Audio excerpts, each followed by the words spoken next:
Bom, o pessoal tá perguntando muito aqui pedindo para falar sobre a saída do G3, mas também tem muita gente pedindo para você falar sobre a possível volta do G3. É a volta dos que não foram? As duas coisas, então. Cara, quando eu saí do G3, eu já contei muito isso em entrevistas e tal, eu vou tentar resumir. Depois de quanto tempo? Cara, agora em dezembro completa 18 anos que eu saí. Agora não, né? Em dezembro deste ano vão completar 18 anos que eu saí. Eu saí em dezembro de 2003. E, cara, o que estava acontecendo é o seguinte, eu fui ordenado ao pastorado na igreja onde eu era membro na época em São Bernardo, que eu morava em São Bernardo. Pastora Nilda, Estrela da Manhã, um beijo pra ela. E algumas coisas começaram a acontecer que eu queria fazer e a gente tinha um propósito. Cara, no G3 ninguém tem carreira solo. E a gente assumia isso, e eu assumi isso até o último dia da minha vida.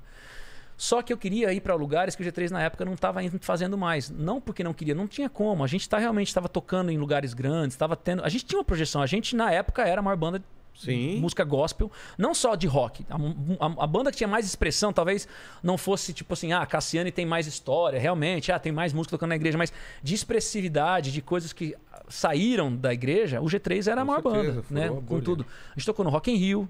Em 2001, a gente abriu, apesar do trauma, da forma que foi o show. Por quê? Mas, porque a gente tocou pra ninguém, os caras não abriram o portão. Sério? Porque a Globo tinha que filmar o primeiro cara que ia entrar e beijar o chão. E a Globo só podia fazer isso 1h15, que era quando começava o jornal hoje. E a gente tinha que começar 1 da tarde em ponto. Só que nós era ninguém. Pro Rock in Rio nós era ninguém. E tem que começar. 1 hora. Tocamos 4 músicas pros gari, cara. Até chegar. Foi louco, só que não sabe a história. Anos depois, eu pregando numa igreja lá na Baixada Fluminense, numa Assembleia de Deus, cantando e pregando já na carreira solo, acho que foi 2006, 2007. Veio um cara e falou assim: você não me conhece não, eu sou obreiro dessa igreja, mas naquele evento que você tocou lá no Rock in Rio, eu era um gari que tava lá trabalhando. Eu me converti ouvindo vocês tocarem e hoje eu tô aqui. Tá vendo? Tá vendo? Não dá pra saber. Foi muito louco. Cara, sempre que eu conto isso, cara, é muito doido assim, sabe? Então assim, aí a gente tocou as 2 últimas músicas que foi... Necessário. Foi Necessário e O Tempo. As 2 músicas tinha uma galerinha lá. Mas assim, o público, mano. Só que depois, na época, ainda era aquela DirecTV. Sei. Mano, os caras tiveram que reprisar. A gente foi a banda que mais reprisou no dia, mano. A gente reprisou mais que o Guns N' Roses, mano. Sério? Porque o público do G3 abraça a ideia, né? Sempre, o roqueiro em si sempre abraçou muito a ideia. E os caras abraçaram, mano, os caras ligavam. Eu nunca me esqueço, depois ele ficou até um cara famoso de stand-up. Ele trabalha, acho que na Globo até hoje, no Grupo Globo aí. E ele falou, na última vez, ele falou assim: cara, eu não vou mais reprisar a Oficina G3. A gente não aguenta mais reprisar a Oficina G3. Cara, a gente ficou famoso na televisão, ao vivo não tinha ninguém. Mas assim, a história do sair do G3 foi por isso. A gente começou a ficar grande demais. Numa forma. E eu queria, cara, falar disso de mim. Eu queria pregar, eu queria falar de Jesus, eu queria contar as histórias. Eu queria ir para qualquer lugar, para qualquer igrejinha, pequena, grande, que fosse tal. E aí começou a divergir essa história. E também, no lance da banda, começou a mudar algumas coisas. Coisas internas que não vem ao caso, isso eu não vou contar, os caras também da banda não vão contar, não é nada de briga, mas coisas que divergiram. Pô, não concordo com isso. Criativamente, às vezes pessoalmente também. Aí eu falei, cara, é o seguinte: se eu continuar aqui, eu falando comigo, se eu continuar aqui, eu vou acabar atrapalhando a banda, que eu não vou fazer de verdade. Cara, eu nunca fiz nada por fazer. Eu falei pra você, quando eu fui entrar no G3, eu fui orar, mano. Eu acreditava naquilo que eu vivia. Eu não vou fazer porque é o G3. Assim, tipo, dane-se se é o G3, se fosse o Catos Barnett, se fosse o Fruto Sagrado, não era esse o propósito, entende? Era estar em um lugar onde realmente eu gostaria de estar e que Deus queria que eu estivesse. E quando eu comecei a ver isso estava acontecendo, eu falei, cara, eu acho que tá chegando um tempo. Só que a galera não sabe, né? Já sabe que eu contei isso antes, mas talvez alguns aqui não saibam, que quase um ano antes, eu já estava com isso no meu coração, de rever algumas coisas, de algumas situações que estavam acontecendo e tal. E aí, quando a gente foi tocar na Inglaterra, isso foi em setembro de 2003, a gente tocou numa igreja do Colin Dye, que era um pastor muito conhecido aqui no Brasil, ele vinha fazer cruzadas, e a gente foi tocar nessa igreja, e aí o pastor que fazia a tradução dele, que é um brasileiro muito amigo nosso na época, ele faleceu há uns anos atrás, inclusive, ele chegou pra gente no meio da oração e falou assim, tem um pastor aqui que Deus quer levantar e tal, junto com vocês. Não é uma liderança na banda, mas é um pastor que Deus quer levantar e tal. Tem alguém? Eu fiquei, a mim, ninguém se manifestou. Falei, beleza. Ali eu tive uma coisa, falei assim, bom, eu acho que aquilo que eu tô começando a viver na minha vida, talvez não vá somar naquilo que a banda tá querendo fazer. E eu guardei comigo, entendeu? Quando eu voltei, né, numa reunião de composição, a gente já tava compondo as músicas pro Além do que os Olhos Podem Ver. Não tinha nome, não tinha nada, a gente tinha uns 3 esboços e o Juninho tava trazendo uma música. Aí naquele dia, cara, eu não me lembro agora o que foi, mas começou a conversar. Alguma coisa acabou acontecendo, que eu não me lembro o que foi. E naquilo despertou aquilo que o pastor falou lá atrás e aquilo que eu já tava orando e buscando. E falei assim, ó, é isso. Conversa com os meninos. Cara, assim como eu sempre faço com qualquer um, eu nunca tive... Meu livro é aberto. Eu falei, galera, é o seguinte, ó, já tô buscando, tô orando e eu tô saindo da banda. Óbvio, os caras ficaram, poxa, mas por quê e tal. Só que eu já tava nessa sensibilidade já há um tempo. E aí, obviamente, houve aquela discussão, poxa, por que aquilo? Os caras ficaram chateados, eu fiquei chateado, ou eu ouvi coisas, eles ouviram coisas, né? E a gente definiu, e ainda depois de um tempo eu fiquei mais 3 meses tocando com a banda, né? E o Juninho conversou comigo, nunca me esqueço num show que a gente foi fazer. O meu último show foi em Cariacica, num trio elétrico, a gente tocou lá no Espírito Santo. Na volta a gente falou, PG, poxa, é isso mesmo, tá falei, Juninho, é isso, cara, eu tenho certeza, eu sei que é difícil, eu sei que é uma ruptura, mas eu acredito que se Deus tem um propósito pra minha vida e pra vida de vocês, cara, a gente vai continuar, cara, Deus vai fazer somar.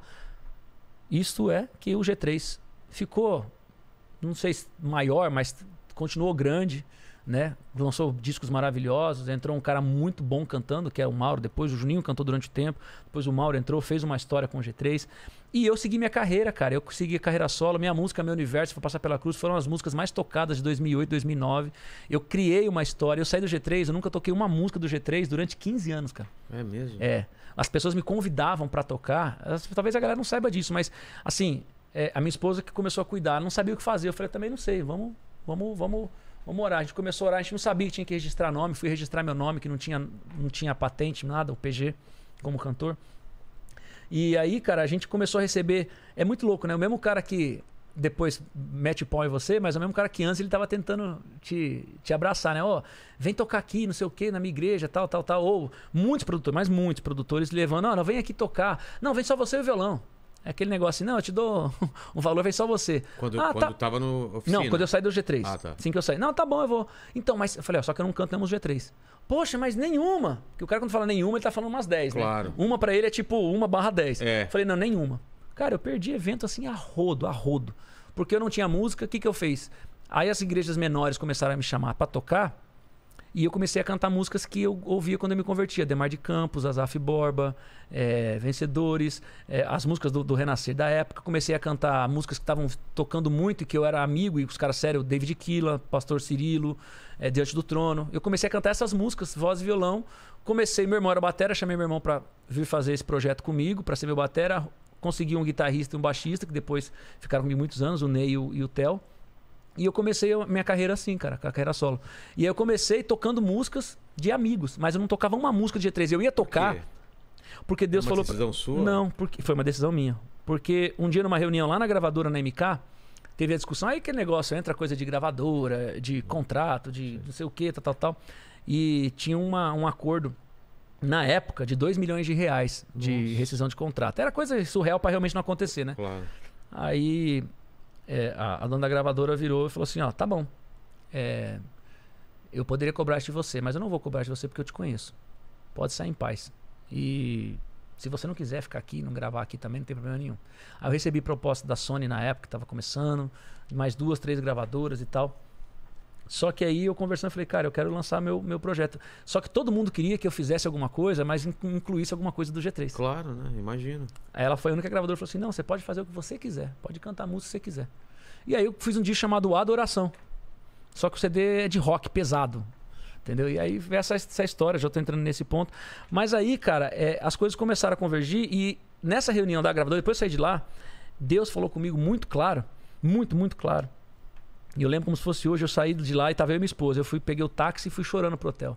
Por coisas que a gente viveu, ouviu, coisas que eu não queria ter ouvido. Imagina. Coisas que eu acabei falando no ímpeto. Aí eu peguei o celular, no táxi, liguei pro Juninho. Falei, Juninho, quero te pedir desculpas, cara, pelo que aconteceu. Te pedir perdão, não queria que fosse assim e tal. Na discussão que teve lá.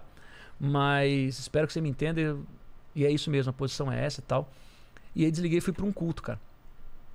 Na época, o Emerson Pinheiro, que é o marido da Fernanda Brum, a gente é muito amigo. Ele estava pastoreando essa igreja lá na Vila da Penha, na igreja batista do pastor Gideão. E eu fui para lá, no culto. Na hora do culto, cara, teve um mover a palavra. Na hora da pregação, cara, eu saí. Aí ele falou assim, quem quer aceitar Jesus? Quem quer... Cara, eu fui lá pra frente, mano. Eu fui aceitar Jesus, mano. Mas não foi eu aceitar, tipo, quem quer sabe, se reinventar na presença de Cristo, se restaurar, a palavra é essa. Cara, eu fui chorando na frente. A igreja, teve uma galera que eu fui de olho aberto, mano, chorando. Tinha gente que olhava pra mim assim, mano, o que esse cara tá fazendo aqui? Ele é o PG, mano. E o Emerson vendo e olhando pra mim assim, eu comecei a orar, eu dobrei o joelho e chorei, cara. Eu lembro até hoje a roupa que eu tava, o tênis que eu tava. E eu dobrei o joelho e falei, Deus, eu não tenho o que fazer mais, pai. Eu só sei que eu tenho certeza que o Senhor falou pra mim, mas eu não tô mais aguentando. De tanta dor que eu tô vivendo, de tanta paulada que eu tô tomando. Porque foi acontecer isso. E essa reunião que eu tô falando já tínhamos passado 2 meses. Porque a gente conversou em setembro, mas a gravadora ficou sabendo e aí fez essa reunião em novembro. A gente só comunicou pro público que eu ia sair da banda novembro, depois que eu fiz a reunião com a gravadora. Porque eles queriam definir algumas coisas com a banda. Entendeu? E eu fiquei até dezembro, que foi o último show com a banda. Na verdade, o último show foi na Praça da Sé, aqui em São Paulo, num trio elétrico também, no dia 15. Só que eu fui pro evento, a gente tocou em Cariacica, no dia seguinte a gente voltou e foi direto pra lá. O Juninho falou, não precisa ir, porque você não vai cantar. Eu falei, mas Juninho, vocês nem ensaiaram, não tem nada não. Eu falei, bom, eu vou chegar lá porque eu tenho um contrato com a gravadora, tá? Era um evento da gravadora. Eu fui na Praça da Sé, eu cheguei com meu carro, eu e minha esposa, a gente parou, a gente foi pro camarim, ficamos lá no camarim, eu fiquei esperando. Eles entraram no palco. Realmente não me chamaram para não me chamaram pro palco. Eu fiquei lá. Quando começou a segunda música, eu peguei, fui embora. E aí falei, bom, realmente eu fiz o meu papel. Esse foi o propósito. Mas aí, cara, naquele dia dessa reunião, eu saí, fui pro culto. Lá era uma segunda-feira, no Rio de Janeiro, e Deus falou comigo assim: assim como Abraão, você vai sair do lugar que eu te mandei e vai para onde eu vou te mostrar. E você não vai levar nada. Nada. Porque eu queria. Eu falei comigo, eu falei, pô, cara, o autor da vida é minha. Eu escrevi isso antes de entrar no G3, necessário é minha, escrevi isso antes de entrar no G3. Pra quem é compositor, você imagina isso, cara, não interessa se você tem só uma música, mas se essa música é sua, é um filho e outra, é uma música que fez sucesso, é uma música que tem uma história, falando do sucesso comercial, mas tem uma história espiritual, emocional, com milhares de pessoas. Nada. Você não vai levar uma música sua.